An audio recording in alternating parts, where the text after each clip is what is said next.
Hey, how's it going? I'm Dr. Alvarez with Endobariatric.com. Today we have a very special guest he's here again, Yeah. and I'm really happy that he's here and has accepted to be here and share your experience and what has weight loss surgery done for you for your life. Yeah. So this is my good friend Dane from Oklahoma. And Dane, you want to tell us how'd you get here in the first place? So I have a shout out to a friend of mine, Clint Lipsey. You did surgery on him. You probably don't remember it, but that's okay. You do, a lot of these. Clint is a best friend of mine from high school, and we have both gone through struggles with our weight. And he lives in San Antonio, and I hadn't seen him in a while. And we were talking on the phone, talking about what's your latest workouts, what have you been doing, and so he said, "Hey man, you need to really think about this." I went to Mexico. I had weight loss surgery. I did a sleeve, and he said the place is the Taj Mahal, just medically professional, first class, and I go, "There's no way I'm going to Mexico." That was my next question. What was your reaction when you heard Mexico? And I'm being totally honest. Yeah. My first gut reaction says, I was no. I didn't know. I didn't know. But that little bug was planted in my brain, and so as I took time to research and really started looking at it, I started looking at it. And on another podcast I've done, they asked me the same question: why sleeve surgery?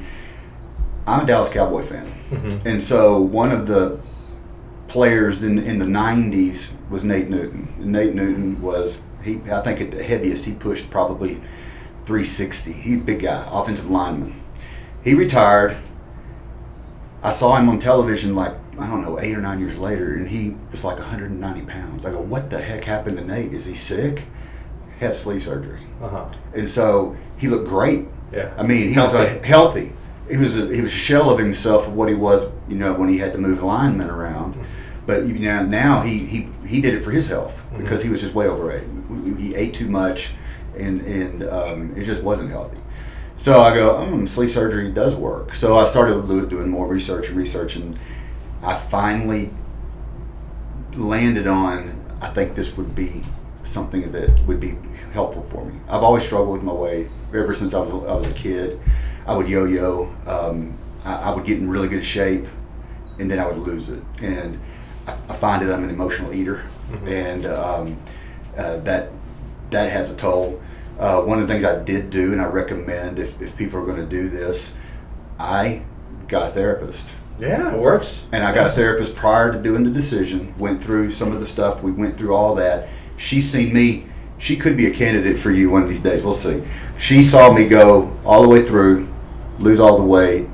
We had some stuff to work out, but come out the other side, and she's amazed at how good it actually turned out.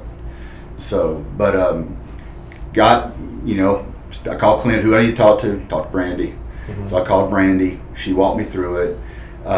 She even, I don't know if you remember this, but she even had you call me and you talked to me, and we talked through it just to make me feel more comfortable. And I'd never had a surgeon reach out to me like that. Now in another life, I worked, and we build outpatient surgery centers from Foundation Surgery in the States, and this place is nicer than any of those that we've put together. So I had no problem coming down here. Flew Southwest down from Oklahoma City down to easy peasy. Easy. Yeah, y'all picked us up in the bus, got us down here, and it was at the worst time. It was COVID, and so there was that hanging over your head. If you had a positive COVID test, you're out. We can't do surgery, and that was tough. That was tough. And you can only, even your significant other, if they had COVID, I think you had to go back, and we would reschedule. And so came down, met you that night, went through all of the stuff, answered all the questions, did all the prelims, got it ready to go, and one other special thing, a gift I gave you was I had needed my gallbladder taken out as well, and so and you were very professional at that too, because you were like, well, no, I can do that. However, you're going to need to have your doctor provide the study and the diagnosis, and then let me look at it and prove that the gallbladder is sick. Correct. Correct. It was you. I'm not removing a healthy organ. Yes. And so if those of the people who've had the surgery know that you have, and a lot of others know that you do the Instagram lives, and those are popped out there. And if you know the order of the day when you're having the surgery, you can kind of see who you are. Well, he saved me for last because I had the gallbladder. I kind of thought that was going to happen, and he made an example of the gallbladder, so that was kind of fun. You put it out on the petri dish, and we're picking through the stones and all that, and just totally grossed everybody out. So I still have a video of that. Jennifer, my wife, she recorded it so I could have it for posterity's sake. But I didn't, and thank goodness I didn't win the biggest stomach. So we did an episode of the School of Medicine that day. We did. Explain the gallbladder. You did. You did. Well, we try to do something different day to day on Instagram. Yes, we do the stories.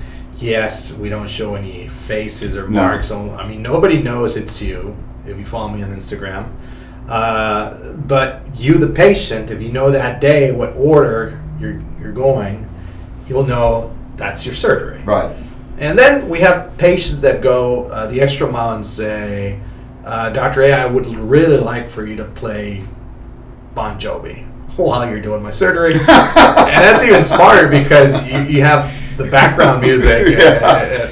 I think I would go, what do you like? Yeah, you play that. That's the other that's the other side, because I've asked patients, would you like something played? They're like, I want what you like to hear, right. What you like to listen to, and but no, we've had everything. I want to listen to Prince, I want to listen to Def Leppard, I want to just so on and so forth. But we try to keep it real on Instagram of what my day looks like, and I love it. So I have a question. Yes. I'm being the interviewee. Yeah, please.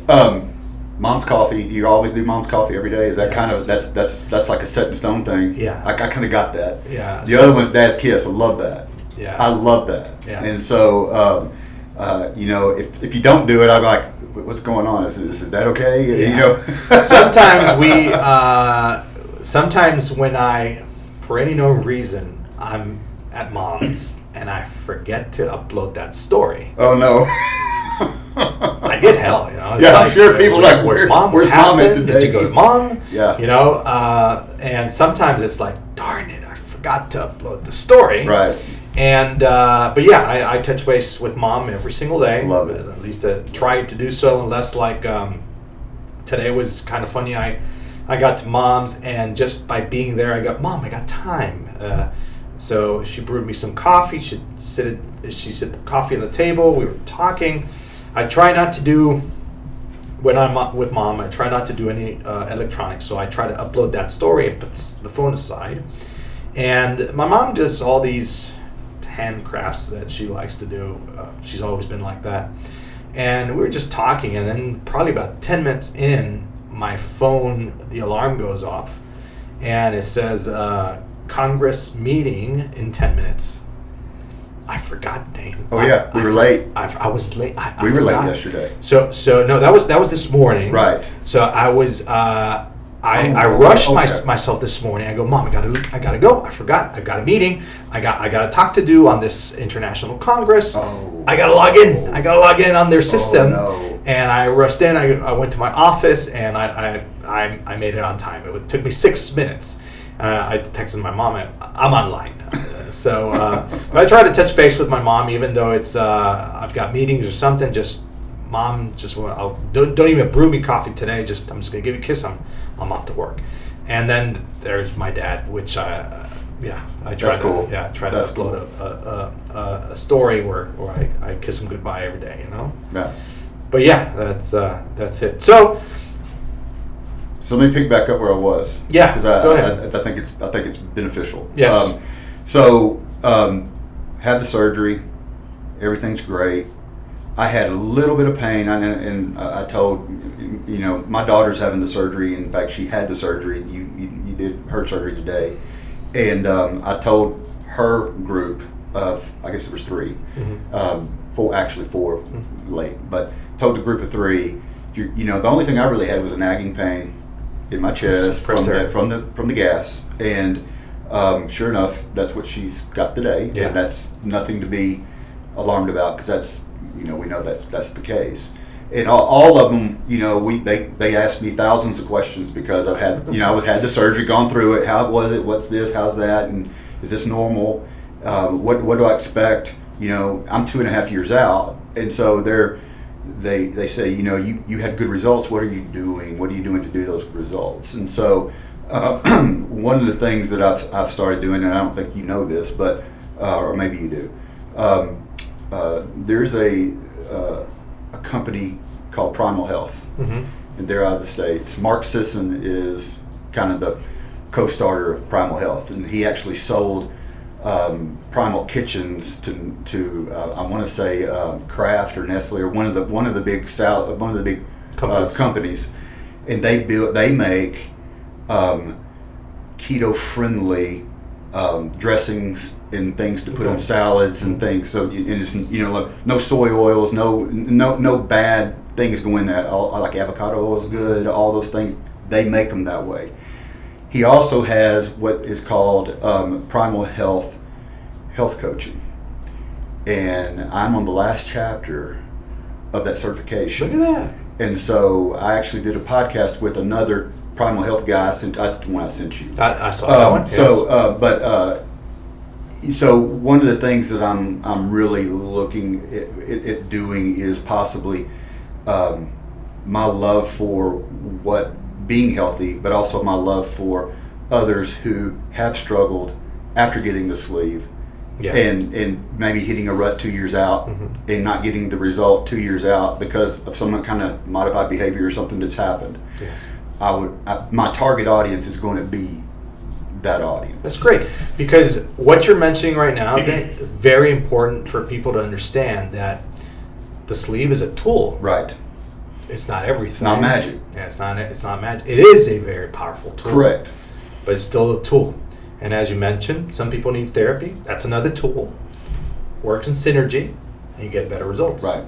You're working out. You're doing a fantastic job Right. working out. So I've seen your workouts and everything. Right. That's another tool. Right. And the more tools you use, and the better you use these tools, the better outcome you have. Correct.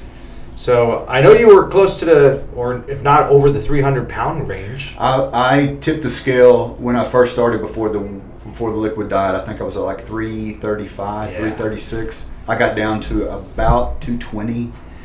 Right now I hover between 227 to 230, but I have a fat percentage of about 24 to 23%.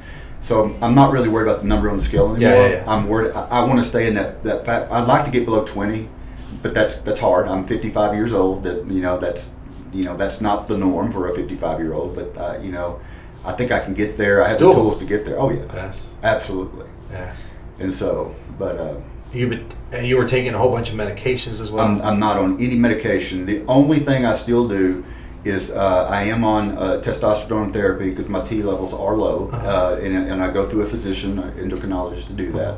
But other than that, you were taking a whole bunch of pills. So I was suffering from inflammation. My cortisol levels were through the roof. My heart rate standing heart rate would be 80, 82, and for me that seemed to be high. And in working out, I would go up to 165. One of the things that they talk about in Primal Health is working out within your aerobic zone, because that's the primal. That's the fat burning zone. Knowing your zones. Yeah, exactly. Knowing your zones. Because what happens is when a 55-year-old works out at 165 heart rate, you release all the cortisol fires, their adrenals fire, everything fires, your body's in crisis, and you can't get that stuff out. Once it gets in there, it takes time for it to. Yeah, so it's stress all level on your body is just terrible. Yeah. I was looking at I have a watch that I keep all my stuff on, but it's funny, we were flying out. It's a Garmin. It's a Garmin. It has to be a Garmin. It has to be a Garmin. And so I have reset all of my Garmin my ranges? The ranges down to where there's a Dr. Maffetone who trains triathletes, and he trains them, and he's boiled it all down, all the heart rate down with all the parameters, and said, look, the easy way to do it is 180 minus your age. Yeah. So that puts me at about 125 to 128 that's my max. Mm-hmm. Don't go over that. If you go over it, start walking, calm back down so that you train in that. Yeah. I did that two years ago when I was after my surgery. I literally would go jog for 2 minutes and my heart rate would be at 155. So I'd stop and start walking, and it was the most brutal thing to go back and forth. Finally, I just started walking. Mm-hmm. And 2 years later, I finished 2 half marathons. My average heart rate would have been, I think it was around 145, and I did those right at a little over 2 hours. So it would have been a 4-hour marathon. And so I did those back to back in successive months. And now when I go and work out, my heart rate, if I go run or do, my average heart rate hovers around 135. And I can go run a 9-minute mile right now and my heart rate would be 135, which is crazy. It's fantastic. Crazy. Coming on the plane, I was looking at my heart rate as we were taking off, and I was at 48. It went up to 56 when we got in the air, but it never creased over 56. And then when we landed, it was back down fantastic. To the upper 40. Oh my gosh. Physical condition. Oh, it feels good. Yeah. Feels great. You're sleeping better. Funny thing is, I guess you did tell us this. I got so cold after losing the weight. Yeah. I could not sleep at night because I actually have a heating pad. We have a heating pad for the whole mattress. So my wife has her side and I have my side. Like a chili pad? Yeah, I crank it up. Instead of I have a chili pad as well. And the old butt bone. Oh my gosh, that lasted for a year and a half. Just I couldn't get used to it. But I used to only could sleep on my side in the bed one way, and now I wake up and I'm in all kinds of crazy positions. It does not bother me. I can sleep on my back, my side, laying down on my stomach. It doesn't matter. Yeah, it's just I got my life back.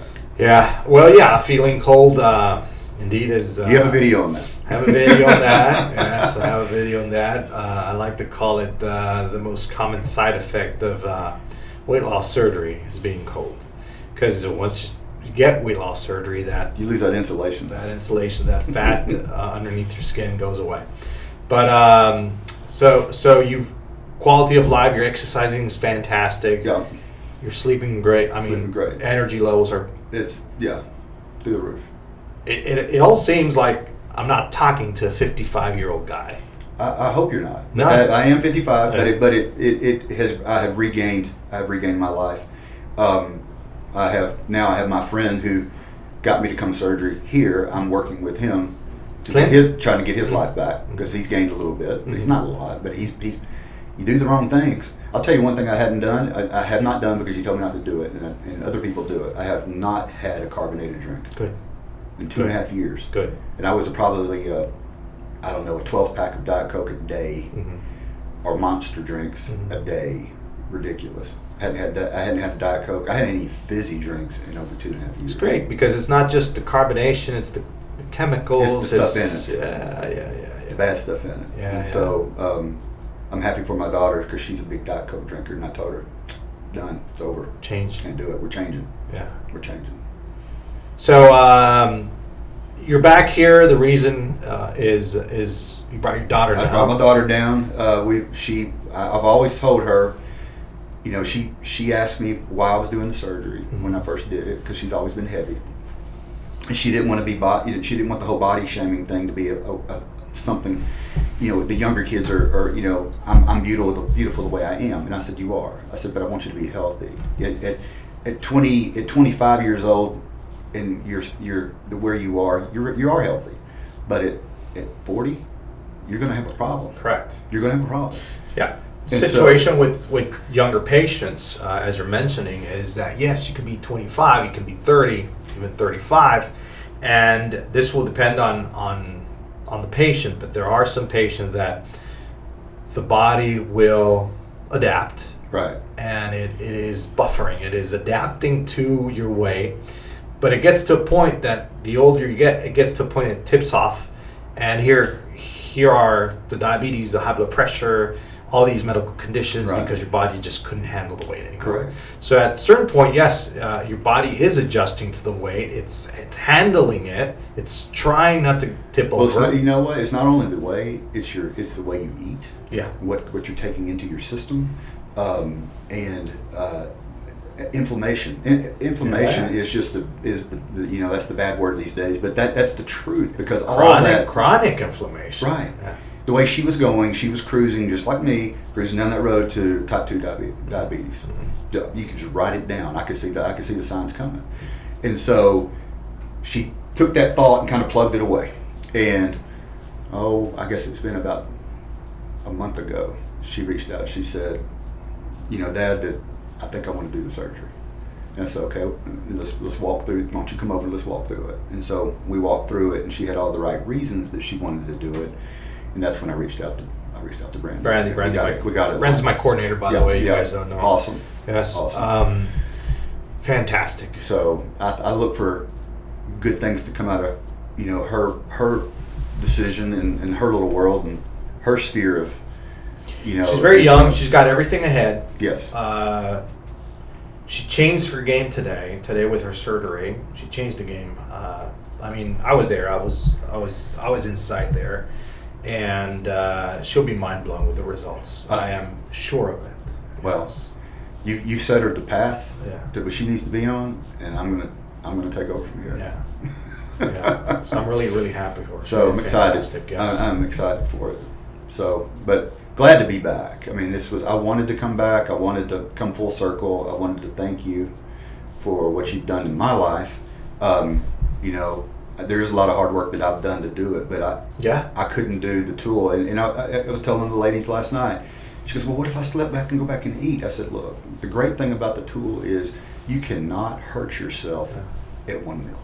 Because you can't eat enough to hurt yourself. Mm-hmm. You'll puke before you do. Yeah. And so that emergency brake always on. It's always on.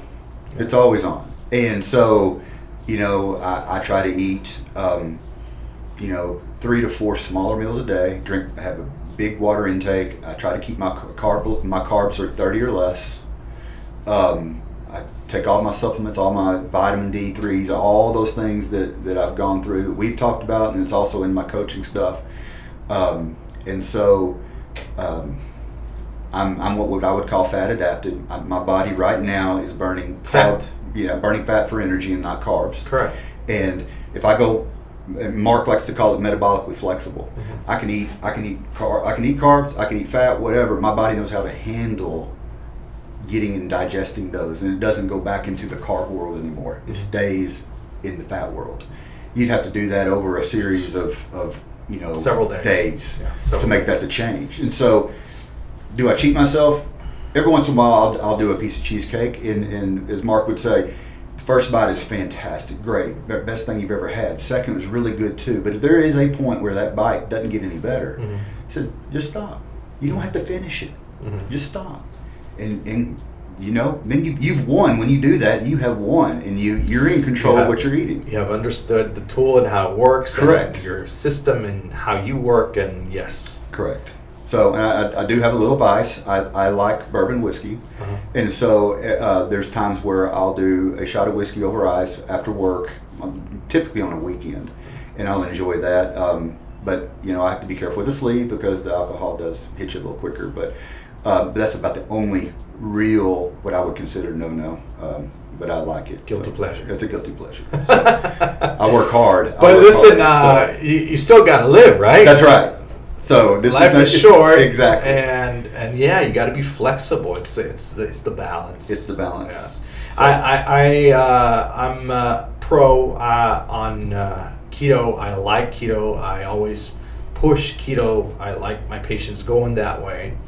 I truly am convinced, and I know that doing keto along with a sleeve is very powerful, and the results are fantastic.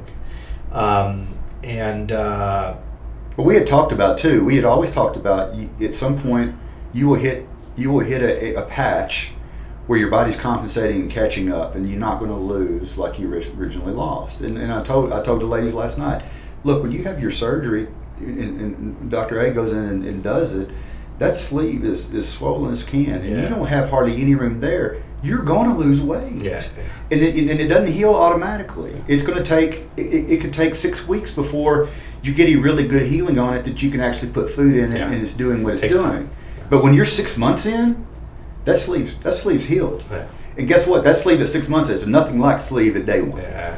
And so people are like, well, what's happening? I'm not I losing get weight the emails. anymore. Or I gained weight. I get the emails, Dan. It's like, I gained 10 pounds. I'm eating way more now at my 6-month mark or 8-month mark versus day 1, of course, because the day 1 is pretty much a virtual space. There's no space. And at 6 months, pretty much the swollen tissue has all gone. Right. And well, my problem was not a sleeve problem. It was a Dane problem. I was eating too much. I was relying on workouts to try to make up the difference. And there's an old saying that major changes are made in the kitchen. Yeah, not in the gym. Not in the gym. Yeah. Refining is for the gym. Yes. Major changes are in the kitchen. And I sat down. That's when I really started my whole thing on keto and trying to find what am I doing wrong. And I've got a couple of players that I really follow and subscribe to their belief systems on keto and eating and working out. And it's worked. But when I did that, I lost another, 45, 50 pounds. Fantastic. So I was, at that point, I kind of said, you know what, you never got it, but I'm understanding where I need to go with this. So there's this plan I like that has been described by Peter Attia. Peter Attia is a doctor. I know Peter Attia. You know of him? And Peter does a whole bunch of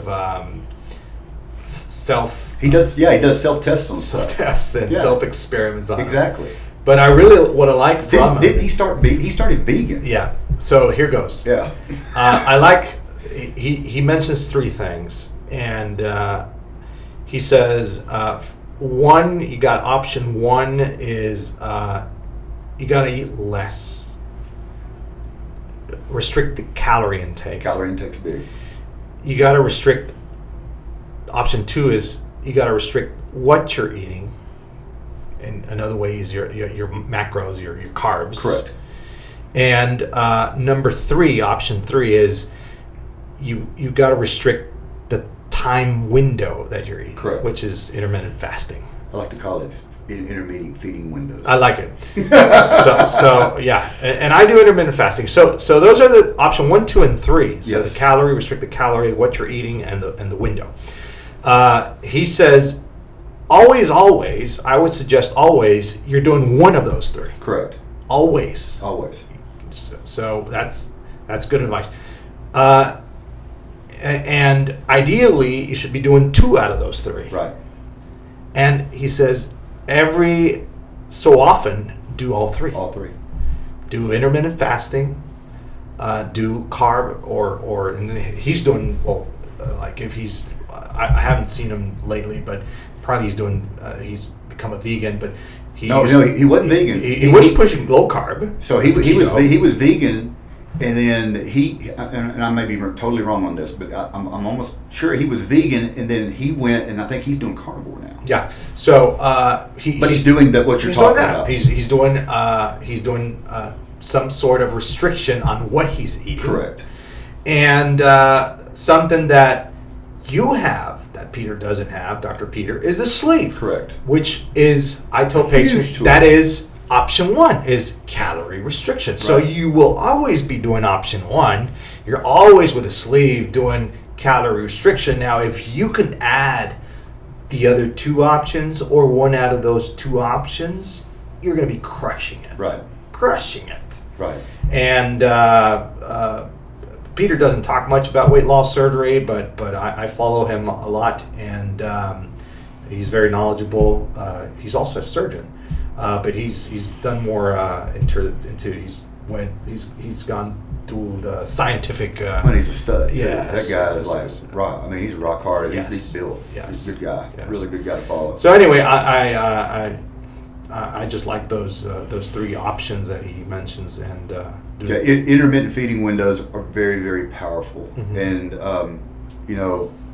I think the most common one is what the 16 by 8. I do 16/8, 6 days out of 7 out of the week. That's probably awesome for your schedule too, though. Yes, and it's fantastic. And what I really like, Dane, is when I'm doing surgery, all the blood flow is here, nothing here. Right. So I haven't eaten anything. There's no digestion. Which means you have all your ketones are flowing and your brain's working off the ketones, and it's just amazing. So I have dinner at 8, 9. That's it, and then I have lunch till 1 or 2, and I wake up in the morning. The only thing I do is either black coffee, water, or black tea. Right. That's it. Right. And it's fantastic. Yep. I feel fantastic. Yep. So I really like doing intermittent fasting. It's something I've been adopting. Maybe I've been doing it for 2 years now. And the only day I don't do it is on Sundays, where I have breakfast with family. Sure. But then again, Sundays is the only day I don't do surgeries. There you go. And I feel really good. Yes. There you go. So anyway, what would you say, a message to patients that are looking into this, Dane? Do your homework. Yes, very good. Do your homework. This guy right here is one of the best, if not the best. You've done enough of them to prove yourself. You will not do a surgery and put I've seen it in real life. You will not put a person in jeopardy just to do a surgery. No. You would walk away from it and reschedule it. I saw that happen, which is with that. When you did that, I was like, man, I'm in. I'm 100%. I was 100% anyway, but when you did that, because that was the day of my surgery when it happened. And what happened? What happened? So there were 4 of us. One of the 4 was from Arkansas, and that was one of the guys I kind of buddied up with. Mm-hmm. And he had come in. We had gotten in about 3, did our chest X-rays, did the blood test, and did the COVID test. So day of, we had to do the EKG, and I guess it was day of. Maybe it was. Mm-hmm. I can't remember now. But we did an EKG, and since I was last to get called in, he was already in a pre-op bay waiting to come, and you had already started. And so I'm in bay 4 or whatever the last bay would have been, and so I'm back there listening, and. It's a little, I will tell you, it is a little daunting because you're back in the bay. I don't speak Spanish, and everybody back there speaks Spanish. And I'm like, am I going to be going next? Is it soon? Is it coming? And I don't know because I don't hear the voice. Then I hear you come in English. Oh, thank God. And you did, but you went in there and you sat down, and I could hear the conversation. You're like, look, we found something on your EKG. I'm not going to do the surgery without having a cardiologist look at this, make a call. I would walk away from this and send you home and bring you back. I'm just not going to do the surgery. But this was on a Saturday. Mm-hmm. On a Saturday, I've got a couple of calls out to my guy, see if I can't find him, get him in. You went and worked on somebody else, came back in. You said, hey. He called back. He's on his way. He's going to look at it. Let's take a look at it and see what he has to say about it. He went, did another surgery, came back. I heard the doctor come in, and he looked at it and said, he's okay.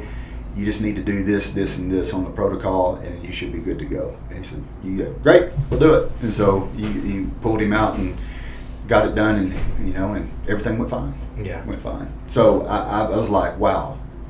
I told Jennifer that when I got done. I said, Dr. Alvarez, man, he could have, he could have just done that surgery, and he's in Mexico, nobody's going to know, and he wouldn't do it. Yeah. And I said, that's the kind of guy. Yeah, we won't jeopardize your health. No. So that was awesome. Yeah. So I keep up with him a little bit. He's not doing the things he should do, but you live and you learn. You got to coach him. I got to coach him. So I got to twist his arm a little bit. Yeah. But so excited to be here.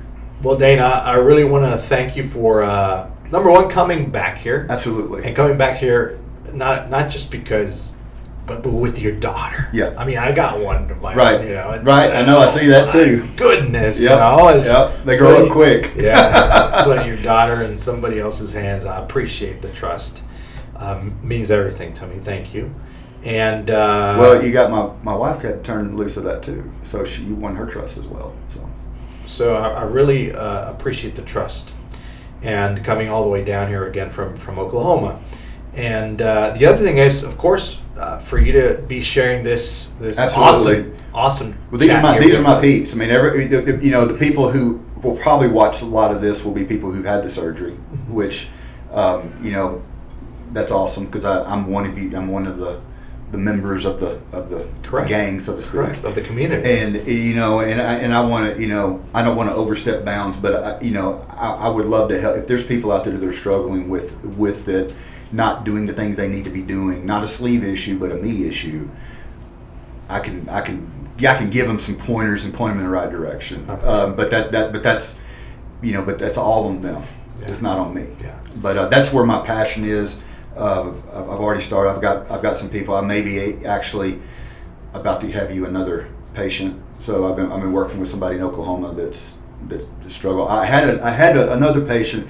If I could have gotten to her early, I think I could have had her to come down here. She went through a protocol in Edmond, Oklahoma, and got the surgery through her insurance, which she thought would be good, and then it ended up costing her an arm and a leg. And I said, did you go through some of these other things? No, I hadn't. Some of the stuff we talked about, she's never really they didn't talk to her about any of that. And I'm like, I'm sorry. Yeah. Then I had another lady at my office who went to Tijuana.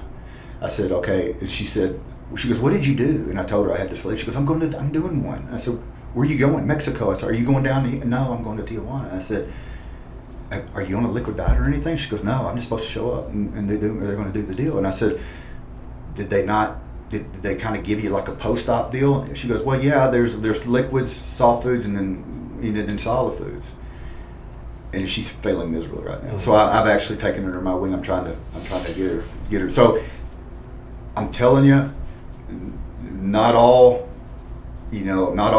Mexico bariatrics are equal. Yeah, and like everywhere. Like everywhere else. No, it's in the States too. Yeah, there's good doctors and bad doctors everywhere. Yeah. But people will think, like I did, that they're and then it's that you get one bad apple. That now Dr. A, he's in Mexico. What's he doing? That kind of thing. And I'm here to say that not all of these are created equal. You have an awesome facility here. Everything's in a compound. If you're scared to come across the border, don't be. Piedras Negras is a nice little. It's not a little town, but it's a nice town. One of the safest, and I looked it up. One of the safest in Mexico. I mean, you don't have cartels beating down your door trying to demand this and demand that. And we're, like I said, we're in a compound, and you will not let us out by ourselves. That's just part of your deal. Yeah. And so you take safety first. Safety's first. You need to go out. There's a driver. We got vans available. Exactly. Drivers available. I was willing to. I was going to go work out today, guys. But Haley, having the surgery, I felt like I probably need to be there just in case she has, was whiny about stuff. So, and I almost tried to push my way out the compound and just jog down to the deal, work out, and jog back. So I think it was like 2 miles down. Yeah, it's not bad. Not far. Yeah. And then I go, no, I'm not going to do that. No, I'm not going to do that. I'm not going to put, no. We'll so Dr. A would have hurt. He would have hurt me. Dane texted me before you were coming down. Leaving the gym. Dr. A put me in the right direction with the gym. I got you, not a problem. And this morning we talked about it. I got you a drive. I am going to go tomorrow. Tomorrow, yes. I got the massage tomorrow too. Yes. So I'm gonna do the it's going to be fantastic. So so that's the other thing, guys. If you do the surgery, day 2 after the surgery, you get to go to the spa. You get the spa. You get a light Swedish. And do you still do the virgin daiquiri deal? You got yes as well. You got the slushies. You got You got the facials at the spa, and so you'll get to do all that tomorrow. It's awesome. Yes. Well, Dane, thank you so much again. Absolutely. And I really appreciate it, buddy. Thanks so much for being here, man. Yes, sir. All right. Thank you. Thank you, guys.